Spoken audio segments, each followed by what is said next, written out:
Hey guys, welcome in education का importance. Guys, इस video में हम सीखने वाले हैं गुणनखंड विधि द्वारा द्विघात समीकरणों को हल करना। कॉन्सेप्ट को माइंड में एकदम क्लियर कर दूंगा और आप गुणनखंड विधि को कभी भूल नहीं सकते।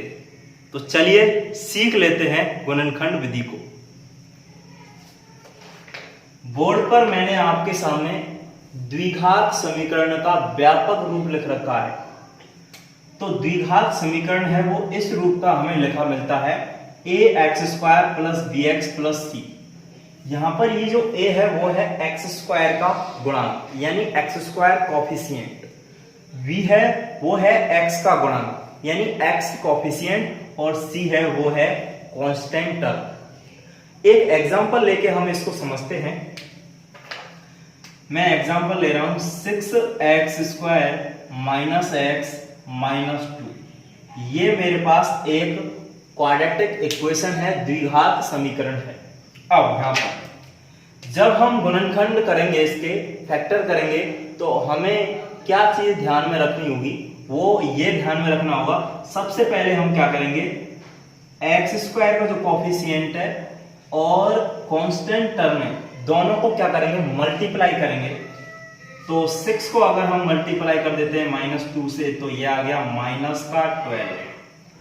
अब -12 आ गया, इसके कर देंगे हम फैक्टर। ध्यान दीजिए मैं क्या कह रहा हूं। फर्स्ट में हम क्या करेंगे, x² का कॉफिशिएंट और कांस्टेंट टर्म को कर देंगे मल्टीप्लाई, और ये जो मल्टीप्लिकेशन आया इसके कर लेंगे फैक्टर। ठीक, तो इसके हम कर लेंगे फैक्टर। तो ये 12 के हम फैक्टर करते हैं तो 2 से डिवाइड हो रहा है, तो ये आ गया 6, और फिर से ये 2 से डिवाइड हो रहा गया 3, और ये 3 से डिवाइड होगा, ये आ गया 1।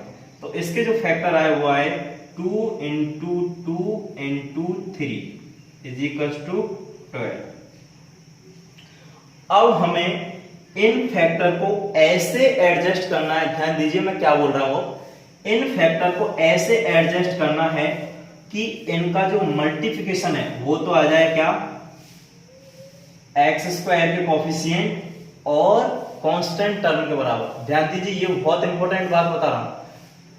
इन फैक्टर का मल्टीप्लिकेशन तो आ जाए x² के कॉफिशिएंट और कांस्टेंट टर्म के मल्टीप्लिकेशन के बराबर यानी -12 के बराबर, और इनका जो एडिशन है यानी योग है वो आना चाहिए x के कॉफिशिएंट के बराबर। यानी x का कॉफिशिएंट यहां पर कितना है, x का कॉफिशिएंट है -1। तो अब इन फैक्टर्स के हम क्या करते हैं, एडजस्टमेंट करते हैं। यानी अगर 2 को 2 से मल्टीप्लाई करते हैं तो ये आ गया 4, और 4 को 3 से मल्टीप्लाई करेंगे तो ये आ गया 12। तो ये तो प्लस का 12 आया, हमें चाहिए किसका, माइनस का 12, और इधर चाहिए माइनस का 1।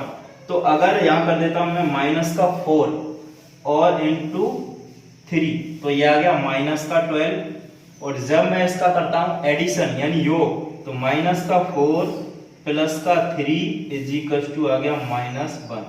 यानी जब मैं ऐड करता हूं तब तो आ गया ये किसके बराबर, x के कॉफिशिएंट के बराबर आ गया, और जब मैं इन दोनों को मल्टीप्लाई करता हूं तो ये आ गया x² के और कांस्टेंट टर्म के मल्टीप्लिकेशन के बराबर। इसका मतलब हमारा जो एडजस्टमेंट है वो क्या होगा, ये होगा। तो अब ध्यान दीजिए मैं यहां पर ये जो x का कॉफिशिएंट है उसको इस रूप में लिखूंगा। ओके, तो इसको लिख देंगे हम 6x² माइनस का 4x प्लस का 3x माइनस 2। ठीक, तो ये मैंने कर दिया एडजस्टमेंट। यहां से कॉमन ले लेंगे, अब दो की क्या बना लेंगे, टर्म बना लेंगे। दो टर्म को ले लेंगे, इधर से आ रहा है 2x कॉमन, तो ये बन गया 3x, इधर -2, इधर से प्लस का 1 कॉमन ले लेंगे, इधर से आ गया 3x -2।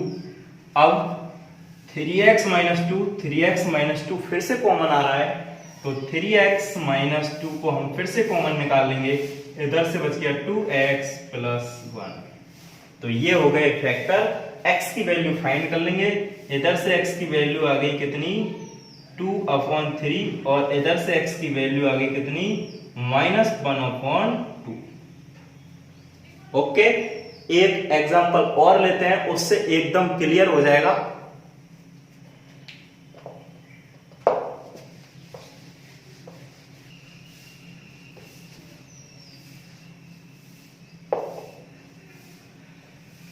अगला एग्जांपल ले रहा हूं मैं, x² माइनस 2x माइनस 8। ये हमारे पास एक क्वाड्रेटिक इक्वेशन है।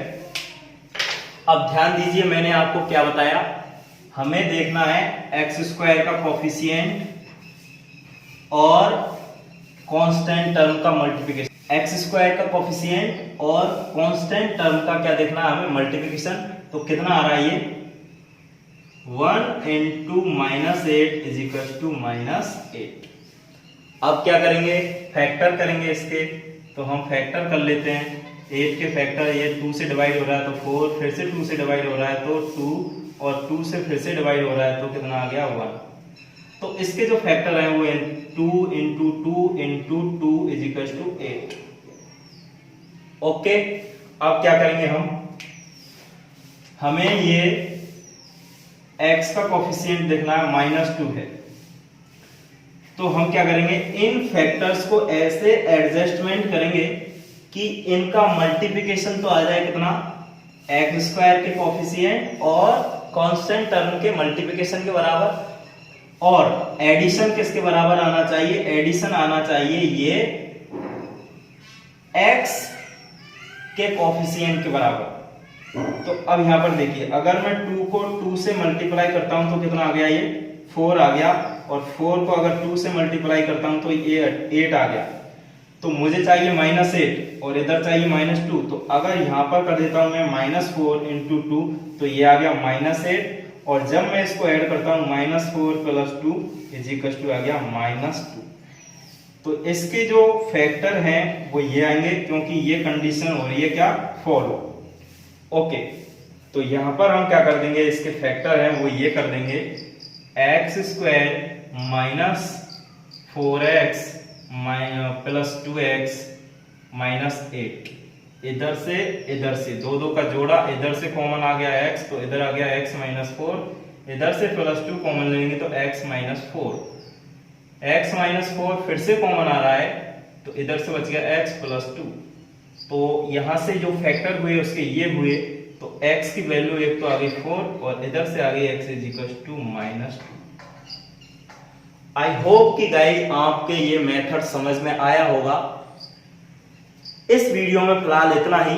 तब तक के लिए आप वीडियो को लाइक कर दें, शेयर कर दें और चैनल को सब्सक्राइब जरूर कर दें। मैं मिलूंगा आपसे अगले वीडियो में, तब तक के लिए जय हिंद, जय भारत।